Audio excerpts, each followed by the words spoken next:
এই গুপ্ত কথাটা কেন আপনাদের এত বেশি লাগে জানেন? গুপ্ত কথাটা আপনাদের বেশি লাগে হচ্ছে এই কারণে, আপনাদের এক ধরনের আসে না, নিজের মনের আদি পাপে আপনারা, নিজের মনের পাপে আপনারা কেমন জানি একটু, তাহলে এটা কারণ অনুসন্ধান করতে আপনারা দেখবেন যে এইটার সাথে কোনো না কোনো একটা পাপ বা পাপের ধারণা আপনাদের সঙ্গে জড়িত। আপনার লিগে মিশেছিলেন বা অন্য কোনো দলে মিশেছিলেন, যেহেতু তারা আপনাদের দলকে নিষ্পেষণ করতে করতে নিষিদ্ধ করার মতো জায়গায় নিয়ে গেছিল, আপনারা প্রকাশিত হতে পারতেন না।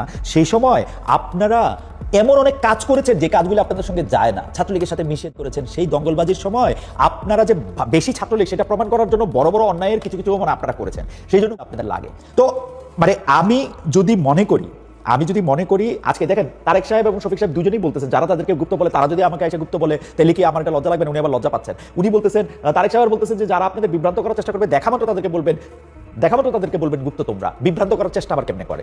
কি বিভ্রান্ত করার চেষ্টা করে? বিভ্রান্তি কি জিনিস মাননীয় প্রধানমন্ত্রী? কি বিভ্রান্ত করার চেষ্টাটা করবে?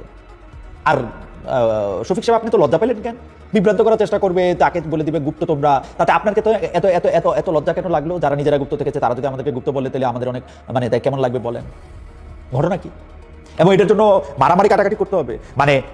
যে কোনো জায়গায় গুপ্ত শব্দটা আপনি দেখবেন, সেই জায়গাতে আপনি এটা বুঝাবেন এটা ছাত্রদল করেছে, তারপরে এটা আপনার প্রতিবাদ করবেন। জিজ্ঞেস করলে আবার বলবেন যে যে কোনো জায়গায় গুপ্ত লেখা দেখলে আপনারা এরকম প্রতিবাদ করবেন। প্রতিবাদ করার পরে তারপর আপনি একটা মারামারিতে জড়াবেন। জিজ্ঞেস করলে আবার বলবেন যে আপনারা দাবি করবেন গুপ্ত নিয়ে তারা কোনো প্রতিক্রিয়া দেখাচ্ছেন না, গুপ্ত নিয়ে আপনারা কোনো প্রতিক্রিয়া দেখাচ্ছেন না, আপনারা ছাত্রদলের দখলদারি ঠেকাতে গিয়ে হামলার মুখে পড়েছেন। এই গুপ্ত কথাটা কেন আপনাদের এত বেশি লাগে জানেন? গুপ্ত কথাটা আপনাদের বেশি লাগে হচ্ছে এই কারণে, আপনাদের এক ধরনের আসে না, নিজের মনের আদি পাপে আপনারা, নিজের মনের পাপে আপনারা কেমন জানি একটু যে কোনো অনুভূতির ক্ষেত্রে এই কথা সত্য, কোনো একটা অনুভূতি যদি আপনার কাছে প্রকট বা প্রকাণ্ড হয়ে ওঠে, তাহলে এটা কারণ অনুসন্ধান করলে আপনারা দেখবেন যে এইটার সাথে কোনো না কোনো একটা পাপ বা পাপের ধারণা আপনাদের সঙ্গে জড়িত। সেগুলি কি জানেন? সেগুলি হচ্ছে আপনারা যখন ছাত্রলীগে মিশেছিলেন বা অন্য কোনো দলে মিশেছিলেন, যেহেতু তারা আপনাদের দলকে নিষ্পেষণ করতে করতে নিষিদ্ধ করার মতো জায়গায় নিয়ে গেছিল, আপনারা প্রকাশিত হতে পারতেন না। সেই সময় আপনারা এমন অনেক কাজ করেছেন যে কাজগুলো আপনাদের সঙ্গে যায় না। ছাত্রলীগের সাথে মিশে দঙ্গলবাজি করেছেন। সেই দঙ্গলবাজির সময় আপনারা যে বেশি ছাত্রলীগ, সেটা প্রমাণ করার জন্য বড় বড় অন্যায়ের কিছু কিছু আপনারা করেছেন। সেই জন্য গুপ্ত বললে আপনাদের লাগে। আপনাদের গুপ্ত যদি হইতে হচ্ছে এরকম যে আপনারা ঠিক একটা ছাত্রলীগের কথা বলে বা অন্য কোনো একটা সংগঠনের কথা বলে আপনারা আপনাদের মতো আছেন, আপনারা কোনো ধরনের কোনো আছে না, কেউ বলে থাকেন যে নতুন ধর্ম যদি আপনি কোনোটা নেন, তখন আপনি সেটাকে আরো বা যদি লুকায় থাকেন, তাহলে আপনি সেইটা বেশি করে প্রমাণ করতে চেষ্টা করেন যে না, আপনি তাদের দলেরই অংশ।